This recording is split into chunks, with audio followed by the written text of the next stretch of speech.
On va se rafraîchir, Laurence, avec vous à présent. Un petit coup de frais sur la rubrique beauté. On va s'emporter. Entre les yo-yos, c'est vrai que pour le week-end qui tombe là, où on a le nez pris, où il fait un peu frais. Bon, mais il y a une semaine, la menthe, c'était une bonne idée. Et ça sera une bonne idée d'ici la fin de semaine.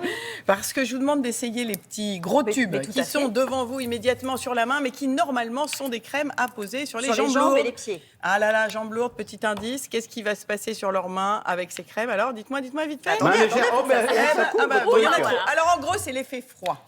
Et je me suis demandé, qu'est-ce que c'est que cet effet froid que la menthe peut donner à la peau? Figurez-vous que la menthe est une plante incroyable qui sait parler à la peau.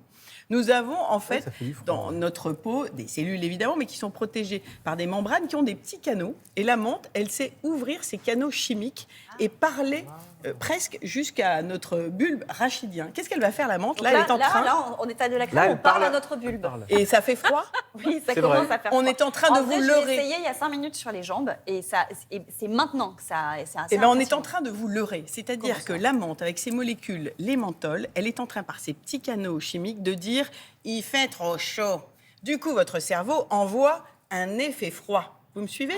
C'est un leurre. C'est notre cerveau qui fait l'effet froid. Exactement. C'est une propriété de réponse que la menthe sait engager. Et il y a un autre ingrédient qui sait parler comme ça à la peau, c'est le piment.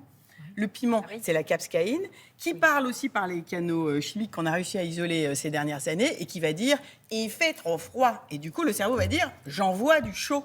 D'accord. Pas mal, non? Donc c'est pour ça que vous allez avoir dans les effets frais pas mal de menthe poivrée, notamment. Parce que toutes les menthes ne vont pas générer le même effet. Alors, merci de poser la question, Maya, parce qu'effectivement, il y a à peu près 3000 menthes, il y a beaucoup d'hybrides, etc. Et toutes n'ont pas du tout le même degré de l'émenthol, de ces petites molécules qui génèrent cette communication. Et c'est pour ça qu'on va les utiliser parfois pour le goût, parfois pour l'effet frais. En cosmétique, il y a 2 menthes. Alors, celles pour la peau, ce sont lesquelles? Qui vont nous intéresser pour la peau, c'est vrai. C'est la menthe poivrée d'abord.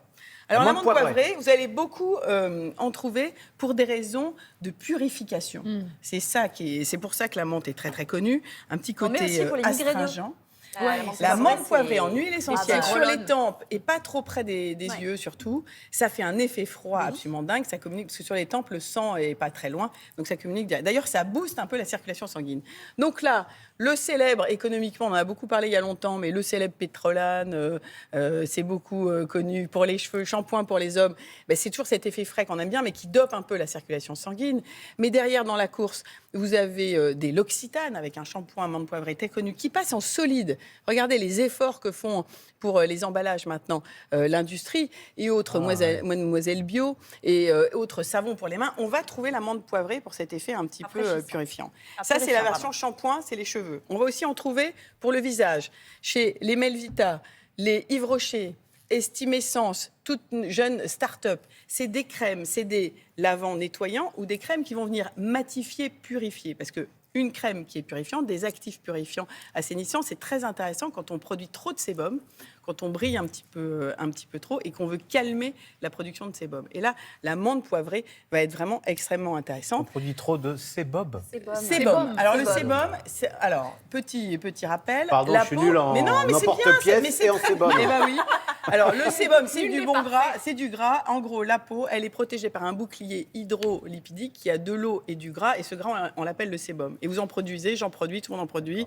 Et vos cheveux, à la racine, ils produisent du sébum qui vont venir protéger la tige capillaire, mais parfois il y en a trop. Et ça fait les cheveux gras. Parfois il y en a trop sur la peau et ça fait des boutons.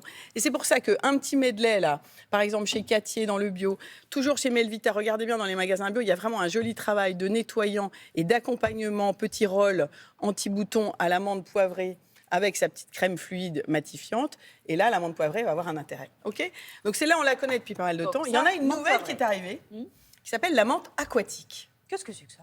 Alors celle-là, on la connaissait en Europe occidentale jusqu'au XVIIIe siècle, et puis on l'a oubliée. Pourquoi le XVIIIe? Peut-être parce qu'il y avait encore beaucoup de marais, et que cette menthe-là, elle pousse les pieds dans l'eau, à la différence de ses copines qui restent dans la terre. Et là, c'est un laboratoire. Alors, on va du côté de Toulouse, Pierre Fabre, notamment la marque Chlorane, qui s'est intéressée aux étangs qui sont, parce que vous savez que le siège de ce fleuron français toulousain, il est vraiment dans un poumon vert. Ils ont des étangs autour de chez eux. Et Laetitia, une des spécialistes en recherche et développement, elle m'a dit, mais on a trouvé cette menthe à côté de chez nous, on l'a étudiée. Elle a des propriétés dépolluantes. Et on s'est dit, est-ce que ça n'a pas un intérêt pour la peau? Ils ont mis au point une extraction particulière qui permet même d'avoir de l'antioxydant. C'est très bon pour l'antiride. Ça donne une gamme qui est toute récente, à base de menthe aquatique. Ça va du cheveu, parce que c'est aussi intéressant pour le cheveu, jusqu'à la peau. Alors regardez ça, la forme stick. Bien sûr, il y a des fluides, mais vous avez la forme stick qu'on peut mettre en masque pour le visage. Alors là, j'en ai beaucoup trop mis, on est d'accord. Et puis la forme poudre pour faire un... Ah oui, non, mais là, il y en a un peu plus. Ah, oui. c'est un massacre, mais ça vous donne une bonne idée. Donc, menthe aquatique, ne soyez pas étonnés, ce n'est pas un nouveau truc, c'est une nouvelle menthe dont on a su dégager des propriétés. L'apanage de la menthe, sinon, on connaissait pourquoi. Vous avez les tubes. Les dentifrices, bah, c'est oui, ça oui, la dentifrice. Alors là, je voulais quand même vous signaler ce qui se passe avec les dentifrices, parce que le monde du bio et de tout ce qui est RSE, emballage intelligent, recyclé, est en train de s'emparer de tout ça. Donc, vous avez des petits dentifrices. Du tube, quoi.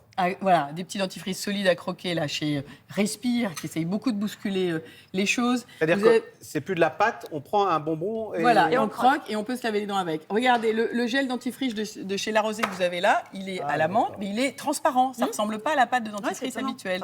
Et les Florence et les Lebon. C'est un festival de marques et plein de menthes. Vous avez la verte, douce, vous avez la poivrée, vous avez la 26 qui sera beaucoup plus forte, qui va venir assainir la bouche. Et c'est fini, on a très très froid, le cerveau il faut qu'il envoie du chaud là. Ouais.